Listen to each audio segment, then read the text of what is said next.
Let's dive right in. Welcome to This Explainer.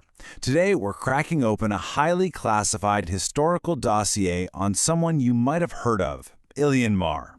But we're not just looking at dates and events, we're conducting a deep character study. We're investigating a really chilling question about the profound, crushing psychological burden of receiving an involuntary demonic gift. You know, this isn't your standard story about a mortal making a dark bargain for ultimate power. No, it's actually about a man who somehow survived an encounter with one of the highest demonic crowns and walked away with something so much more complicated and honestly so much more dangerous than a simple pact. So, our entire investigation centers around this one terrifying, fundamental question. What exactly happens when a demonic gift is not a reward, but an involuntary judge of truth? I want you to imagine, just for a second, carrying a lie detector that you literally cannot turn off. As we dig through this explainer, we're going to explore how this gift from Belial wasn't a tactical tool that Ilyan could just wield whenever he wanted. Instead, it was a highly dangerous question planted right beneath a mortal's skin. To figure out how Ilyan transformed from a mere survivor into a massive global disruption, we've broken our dossier down into 6 parts: the silent gift, the Archive Awakening, the Lareth Court Incident, Anchors of the Ashbound, Shifting the Balance, and finally, the Cost of Authority. Let's get started. Okay, Part 1. The Silent Demonic Gift.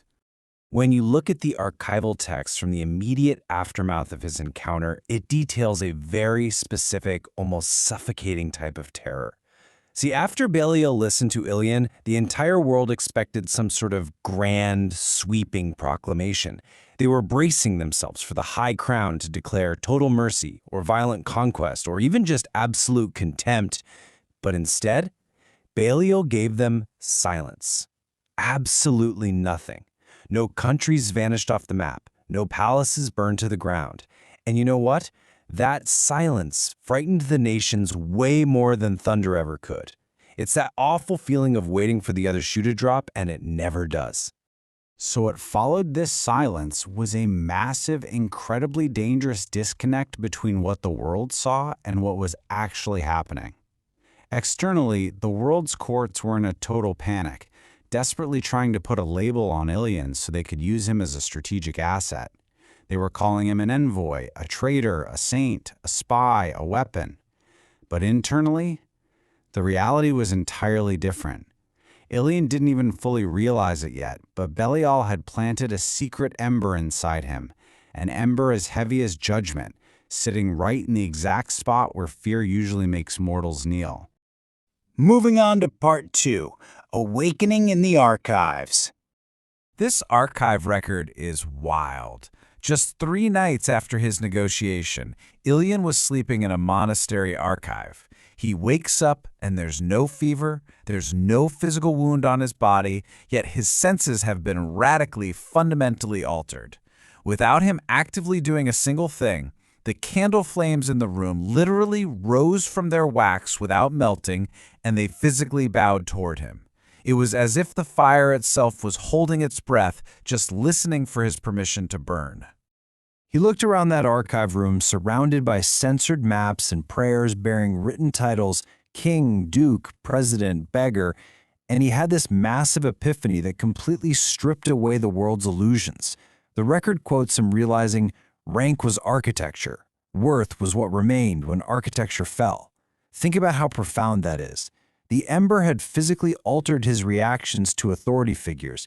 He could suddenly see right through the hollow facade of human hierarchy. The titles meant absolutely nothing to him anymore. Shortly after this realization, the demonic prince Vassago actually appeared to explain exactly what was happening to him. Vassago defined this ember not as a weapon, but as a portion of Belial's attention. It's a power shaped by interest rather than ownership. It basically burns just enough to keep Ilyan's voice standing firm when normal human fear would demand that he be silent. But Vassago also gave a stark warning. To survive without becoming a massive target for every power-hungry ruler out there, Ilyan was forced to learn agonizing restraint. He had to carry the severe, crushing psychological weight of staying completely silent around powerful fools, knowing full well he could unmake their authority with a single word. Which brings us to a major turning point. Part 3, the Llereth Court Incident. This is where the internal struggle spectacularly clashes with external expectations. The high officials of Llereth formally invited Ilyan to speak. Now, their full intention was to mock him, wrapping their insults in polite diplomacy. The Chancellor asked this incredibly condescending question about whether Belial could be contained by their human treaties. Ilyan simply responded honestly. He told them they were still asking how to command the fire instead of asking how not to become dry wood. And in response to his unvarnished truth, the Ember reacted completely involuntarily. The chandeliers in the room dimmed, and every single official metal on every uniform in that room grew hot enough to physically burn the skin of the people wearing them. It utterly humiliated the souls hiding behind empty titles. Now, when we break down the tactical risks here, we see exactly why having an involuntary judge of truth inside you is a massive, massive liability in high-stakes encounters. Ilyan literally cannot flatter people. He cannot participate in the ceremonial denial that everyday politics absolutely requires. The Ember is an involuntary lie detector. It physically heats the titles of the arrogant. It essentially turns standard, boring diplomatic meetings into terrifying survival tests. Ilyan actually stepped back in horror at Llereth. He didn't mean to threaten them. His Ember simply agreed too strongly with the truth he spoke. Let's move to Part 4, Anchors of the Ashbound. So following the disaster at Llereth, we have to look at the psychological tethers that prevented Ilyan from just losing his mind and becoming a tyrant. These three specific individuals, Sarah, Kale, and Mara, they didn't join Ilyan as disciples looking for some magical savior. Not at all. They joined as absolutely vital anchors. They fundamentally shifted Ilyan's perception of his new power and his duty. Sarah Annan became his memory, Brother Kale became his conscience, and Mara Ve became his shield. Together, they grounded his understanding of his own mortality. Let's look closer at the first two. Sarah was a young archivist who literally followed him into the rain after the Llereth incident. She brought the memory of bureaucratic lies. She knew that history is the very first battlefield tyrants try to conquer, so her role was to guard against myth-making. Then there's Brother Kyle, the theologian. He didn't join to follow Ilyan as a grand leader. He joined to follow the extremely dangerous theological problem that Ilyan had become. Kyle was his conscience, constantly guarding against worship and vanity, reminding Ilyan that simple survival could mutate into arrogance if he was praised too often. And then there was Mara Ve. She was a former border captain who showed up demanding a new line to guard. Out of the three, she completely grounded Ilyan's mortality. She viewed his strange power purely through a hard, practical lens. Mara chose to walk exactly where danger was useful, specifically to keep honest people safe behind them. She had absolutely no patience for ceremonial denial, and she basically became the vital physical shield for their small, reluctant company. Part 5. Shifting the dependency balance. So, what happens globally? Well, wherever Ilyan's unvarnished warning spread, humans just stopped relying on lesser spirits for everyday favors. They realized the cost. And our archival evidence reveals his fascinating growing tension. Low-ranked demons actually started seeking out Ilyan. They secretly messaged him through a blind musician. Why? Because they were asking for terms of withdrawal from human dependency, hoping Ilyan's influence could protect them from being punished by higher demons. The power dynamic was completely flipping. When we map out the escalation of this geopolitical crisis, it is incredibly rapid. It starts with Belial's silent gift. Then it explodes into public view at the Lareth court. That exposure triggers the lesser demons to seek independence. And all of this culminates in terrified human leaders deciding they need to arrest Ilyan. This timeline emphasizes the extreme, constantly growing friction between Ilyan's desperate desire for restraint and a world that is absolutely terrified of his accidental, growing influence. Which leads us to our final section, Part 6, The Cost of Authority. Honestly, this might be the most chilling piece of evidence in the entire dossier. As the tension peaked, human officials sent polite soldiers with official legal documents to seize Ilyan.